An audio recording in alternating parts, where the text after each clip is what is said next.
Morning students. हम लोग जो है लास्ट वाले क्लास में table, parts of table, types of table, ये सारी चीज़ें हम लोगों ने कंप्लीट की थी।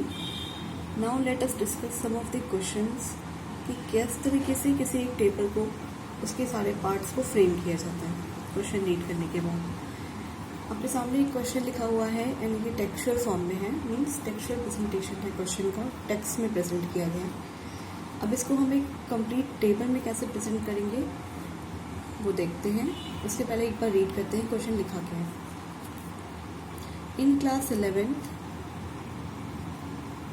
There are 120 students out of which 70 are boys. सबसे पहले बता रहे हैं ना कि यहाँ पे टोटल जो है एक क्लास 11th है, उसमें 120 स्टूडेंट्स हैं। तो एक बेस्ट वे होता है टेबल को प्रेजेंट करने का और इजी बनाने का कि बाद में हमें कन्फ्यूजन ना हो। जैसे जैसे क्वेश्चन बोल रहा है ना, पहले तो एक बार रीड कर लेते हैं पूरा क्वेश्चन। उसके बाद सारे इन्फॉर्मेशन को हम एक फ्लो चार्ट बना के प्रेजेंट कर सकते हैं, सो डैट हमें बार बार नंबर्स के लिए इधर उधर देखना ना पड़े। तो पहले एक बार रीड कर लेते हैं। देयर आर 120 स्टूडेंट्स, मतलब टोटल नंबर ऑफ स्टूडेंट्स कितने हैं 120, out of which 70 are boys. Out of total 70 boys, 30 boys belong to science stream and 25 are students of art stream. There are 10 girls in science stream and 35 in commerce stream. Present these facts in a table. जो total number of student है उसके बारे में बताया, total boys के बारे में बता दिया, गर्ल्स के बारे में नहीं बताया तो हम इससे कैलकुलेट कर सकते हैं। उसके बाद स्ट्रीम की भी बात हो रही है, मीन्स बॉयज़ को हमें उनके स्ट्रीम के बेसिस पे लाइक साइंस स्ट्रीम हो गया और आर्ट स्ट्रीम की भी बात हुई है और यहाँ कॉमर्स स्ट्रीम की भी बात हुई है। इसका मतलब है ऑल टुगेदर 3 स्ट्रीम्स हैं जिन पे हमें इन बच्चों को डिवाइड करना है। अगर हम इसका फ्लो चार्ट बनाएंगे तो किस तरीके से बन सकता है, लाइक बोला है ना टोटल देयर आर 120 स्टूडेंट्स।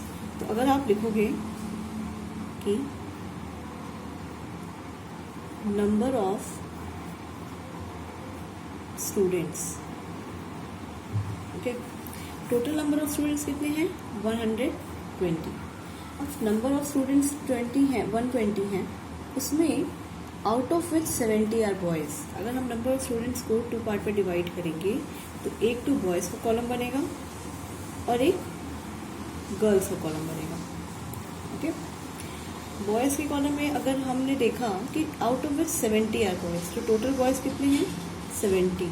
तो 120 में से अगर 70 बॉयज़ हो गए, सो 120 टोटल में से 70 माइनस कर देंगे, इसका मतलब है 50 क्या हो जाएंगी गर्ल्स। गर्ल्स का नंबर हमें क्वेश्चन में नहीं दिया था, हम लोगों ने कैलकुलेट कर लिया। गर्ल्स कितनी होगी 50। आफ्टर डैट बोल रहे हैं यहाँ पे कि out of total 70 boys 30 boys belong to science stream.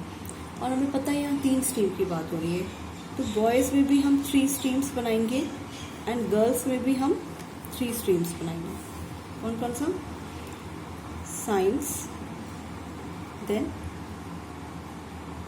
Commerce and arts. इधर भी बनेगा साइंस, कॉमर्स, आर्ट्स, तीनों स्ट्रीम्स बन गए। अब इनमें कितने कितने बच्चे हैं उसके लिए यहाँ पे बताया था ना कि 70 में से 30 boys belong to, out of 70 यानी 70 में से 30 जो है वो बिलोंग कर रहे हैं साइंस स्ट्रीम में। इन 70 में से 30 अगर साइंस स्ट्रीम में यहाँ पे, ओके 30 की बात हो रही है, वो साइंस स्ट्रीम में है। फिर आगे क्या बोला, और हमें नहीं पता कॉमर्स और आर्ट में कितना डिवाइड करना है, तो आगे पढ़ते हैं पहले। And 25 students are of art stream. Okay, arts का भी बता दिया 25, मीन्स 30 और 25 ये साइंस और आर्ट्स के बच्चे हो गए। तो बचे जो स्टूडेंट होंगे आउट ऑफ 70 वो कितने होंगे, वो कॉमर्स होंगे। तो कॉमर्स के बच्चों के बारे में कैसे पता चलेगा, 70 में से हम क्या करेंगे, माइनस करेंगे 30, फिर माइनस करेंगे आर्ट्स वालों को 25, तो आएगा टोटल 15 ऐसे बच्चे होंगे, 15, ठीक है 15 ऐसे बच्चे होंगे जो कॉमर्स से बिलोंग करे होंगे। तो बॉयज़ का कॉलम तो पूरा कंप्लीट हो गया। देन गर्ल्स की अगर बात करते हैं तो अभी हमें सिर्फ गर्ल्स की टोटल नंबर ऑफ स्टूडेंट के बारे में पता चला है there are 10 girls in science. Okay, science का बता दिया इसने कि 10 गर्ल्स हैं साइंस में। एंड 35 इन कॉमर्स स्ट्रीम, 35 हो गई कॉमर्स स्ट्रीम में।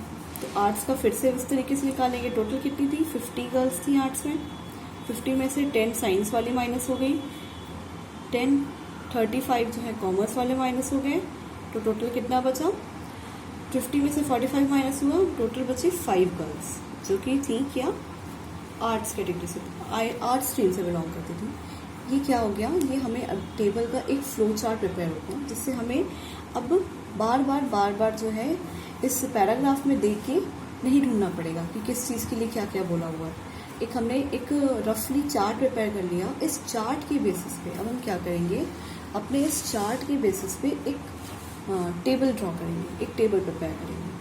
एंड टेबल प्रिपेयर करने के लिए सबसे मस्ट ये होता है कि सबसे पहले हमें टेबल के लिए एक टेबल नंबर देना होता है। ठीक है, तो टेबल नंबर देने के लिए हम क्या कर सकते हैं, सबसे पहले कोई भी नंबर, ऐसा कोई ज़रूरी नहीं है कि आप क्या भी नंबर दो, कोई भी एक नंबर दे दो जिसे आप बोल दो कि ये टेबल नंबर बन गया हमारा।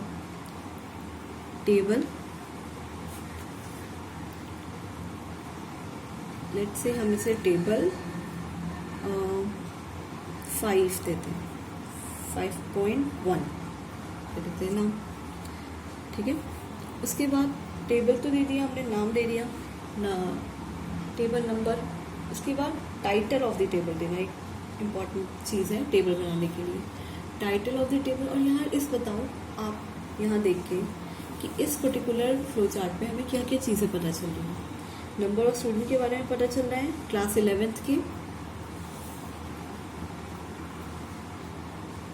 क्लास 11 के नंबर ऑफ स्टूडेंट के बारे में पता चल रहा है, उसमें कितने बॉयज़ एंड गर्ल्स हैं इनके बारे में, मतलब नंबर ऑफ स्टूडेंट के अंदर ही बॉयज़ एंड गर्ल्स आ जाएंगे, और उनके स्ट्रीम्स के बारे में। ठीक है, तो यहाँ पे हम किस तरीके का टेबल बना सकते हैं, अगर हम ये तो श्योर है यहाँ पे सिंपल टेबल नहीं बन पाएगा। क्यों, सिंपल टेबल बनाने के लिए सिर्फ 2 कॉलम्स चाहिए थे, तो सिंपल टेबल के लिए सिर्फ 2 कॉलम नहीं हो सकते, यहाँ पे 2 से ज़्यादा कैरेक्टरिस्टिक्स के बारे में बात हो रही है ना।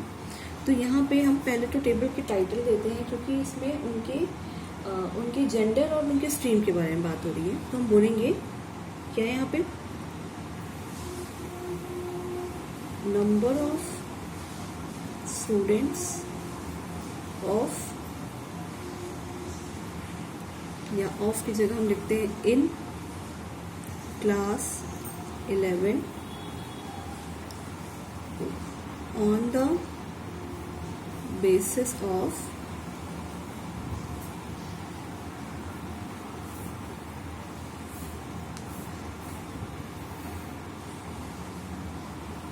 gender and stream। ये हो गया टेबल का टाइटल, मतलब इस टेबल में, पर्टिकुलर टेबल में हमें नंबर ऑफ स्टूडेंट के बारे में पता चल रहा है क्लास 11 के, उनके जेंडर और उनके स्ट्रीम के बेसिस पे। अगर हमने नंबर ऑफ स्टूडेंट के बारे में बात की है तो इसके भी 2 कैरेक्टरिस्टिक्स के बारे में पता चल रहा है। तो हम यहाँ पे जब कैप्शन लिखेंगे, पहले तो आप एक कॉलम बनाओ, अब यहाँ पे जो कैप्शन आप लिखोगे, number of students, number of student में भी आपको पता है यहाँ पे मेल और फीमेल चल रहे हैं, तो ठीक है। कॉलम की हेडिंग को क्या बोलते हैं, कैप्शन बोलते हैं। कैप्शन लिखने के लिए हमें नंबर ऑफ स्टूडेंट में भी बताया है कि मेल और फीमेल है, तो हम उसे क्या करेंगे, डिवाइड कर देंगे। मेल एंड फीमेल मतलब बॉयज़ एंड गर्ल्स है, वो हम डिवाइड कर दिया हम लोगों ने उसे। तो ये क्या बन गया, ये सब हेडिंग बन गई। ये कैसी हेडिंग हो गई, ये सब हेडिंग हो गई। ओके, सब हेडिंग बन गई, ये तो कॉलम की हेडिंग हो गई। अगर हमें रोज किस चीज़ का बनाना है, अगर हमने बॉयज़ के बारे में बात कर रहे हैं तो बॉयज़ के बारे में देखो, बॉयज़ के बारे में हम 3 चीज़ के बारे में बात कर रहे हैं, फिर गर्ल्स के बारे में बात कर रहे हैं तो उनके बारे में भी हम 3 चीज़ के बारे में बात कर रहे हैं। इसका मतलब है कॉलम की हेडिंग तो हमने बना दी, अब हमें रोज बनाने हैं, क्योंकि बॉयज़ के लिए क्या चाहिए, 3 रोज चाहिए, गर्ल्स के लिए क्या चाहिए, 3 रोज चाहिए। रोज बनाने के लिए रोज की हेडिंग क्या है, ये क्या चीज़ें हैं, ये स्ट्रीम है। तो हम यहाँ पे लिख के बताएंगे, क्या लिखेंगे, स्ट्रीम। स्ट्रीम कौन कौन सी थी, साइंस, कॉमर्स, आर्ट्स, ये तीनों स्ट्रीम के बारे में बात हो गई। साइंस, कॉमर्स एंड आर्ट्स, ये स्ट्रीम्स बन गई। और ये क्या हो गई, ये आपकी, आप जो है इस तरीके से लाइन नहीं ड्रॉ करोगे, मेरा प्लेन पेज है इसलिए मैंने ड्रॉ किया है, आप अपने स्कूल की लाइन वाले कॉपी पे ही लिखोगे। ओके, अब क्या हो गया, मैंने जो है नंबर ऑफ स्टूडेंट के बारे में बता दिया, बॉयज़ एंड गर्ल्स में डिवाइड कर दिया, मतलब कैप्शन लिख दिया, स्टब लिख दिया, स्टब्स के सब हेडिंग्स लिख दी, सारी चीज़ें हो गई। अब हमें एक इम्पॉर्टेंट चीज़ बची है, यहाँ पे हम दोनों साइड का टोटल भी लिखते हैं। दोनों साइड का टोटल का क्या मतलब है, कितने बॉयज़ हैं कितने गर्ल्स हैं, इनका टोटल भी हमें चाहिए, यानी हमें कैप्शन का टोटल भी चाहिए, कॉलम के टोटल भी चाहिए हमें, ओके, एंड रोज का टोटल भी चाहिए होता है हर बार।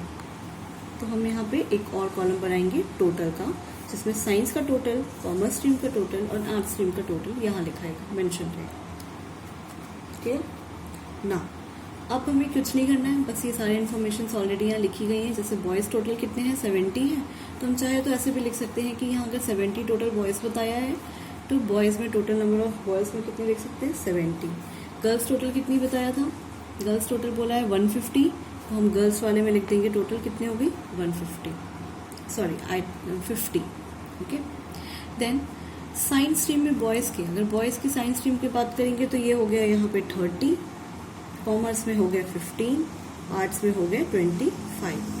तो गर्ल्स स्ट्रीम की बात करेंगे, गर्ल्स में साइंस स्ट्रीम की बात करेंगे तो 10, देन 35, ये अकॉर्डिंग टू द क्वेश्चन है, और ये वाला हमने कैलकुलेट किया था, यानी आर्ट्स में गर्ल्स कितनी थी 5, टोटल 5 गर्ल्स थी। अगर total number student boys and girls मिला के साइंस स्ट्रीम में कितने हो जाएंगे, 40 स्टूडेंट हैं जिन्होंने साइंस लिया है। कॉमर्स में कितने हो जाएंगे 35 + 15, तो टोटल 50 स्टूडेंट्स हैं जिन्होंने कॉमर्स लिया है। आर्ट्स की बात करेंगे तो टोटल 30 स्टूडेंट्स हैं जिन्होंने आर्ट्स लिया है। इसका मतलब है 30 + 50 + 40 कितना हो गया, टोटल 120 हो गया। और अगर आप इधर से भी देखोगे कि बॉयज़ एंड गर्ल्स का टोटल 70 + 50, ये भी कितना हो जाएगा 120। और हमें पता भी है कि टोटल नंबर ऑफ बच्चे कितने हैं 120। इसका मतलब है अगर हम स्ट्रीम्स की बात करें, मतलब कि अगर हम स्टब्स की, रोज की हेडिंग की बात करेंगे या कॉलम की हेडिंग की बात करेंगे, तो दोनों में ही जो है टोटल तो बिल्कुल सेम ही आएगा। ठीक है, चाहे आप बॉयज़ गर्ल्स में ऐड करो तब जाके 120 आएगा, चाहे आप तीनों स्ट्रीम के बच्चों को मिला के ऐड करो तो भी जो है कितना आएगा 120 आएगा। ठीक है, इस तरीके से क्या बनता है। और इसमें हमें कोई भी सोर्स और फुट नोट बनाने की ज़रूरत नहीं है, क्योंकि ये जो है सिंपल सा टेबल था। कॉम्प्लेक्स टेबल है ये, कॉम्प्लेक्स टेबल में भी इस टेबल को हम डबल टेबल या 2 वे टेबल बोलते हैं, बट क्योंकि ये प्राइमरी डेटा कलेक्ट हुआ है और ये इस पर्टिकुलर टाइप के टेबल में आपको सोर्स लिखने की ज़रूरत नहीं है, ये टेबल यहीं पे कंप्लीट होता है। इंपॉर्टेंट चीज़ ये था कि टेबल नंबर और टेबल की टाइटल देना ज़रूरी है, एंड आप ऐसे बॉक्स कंप्लीट बनाओगे उसके बाद ही टेबल कंप्लीट करोगे। ओके, आई होप ये समझ में आया है क्वेश्चन। फिर जो है एक और क्वेश्चन हम लोग ट्राई करेंगे। उससे पहले मैं चाहती हूँ आप अपने आप से पहले एक क्वेश्चन करो, फिर कहीं प्रॉब्लम आएगी देन मुझसे आप लोग पूछिएगा, मैसेज करिएगा, ग्रुप में पूछिएगा, जैसे भी, लेकिन खुद से पहले ही प्रैक्टिस करिए एक क्वेश्चन को ट्राई करने के बाद। इसी क्वेश्चन को, पर्टिकुलर क्वेश्चन को एक बार फिर से बिना देखे अपने आप से लगा के देखिएगा। Okay class, thank you.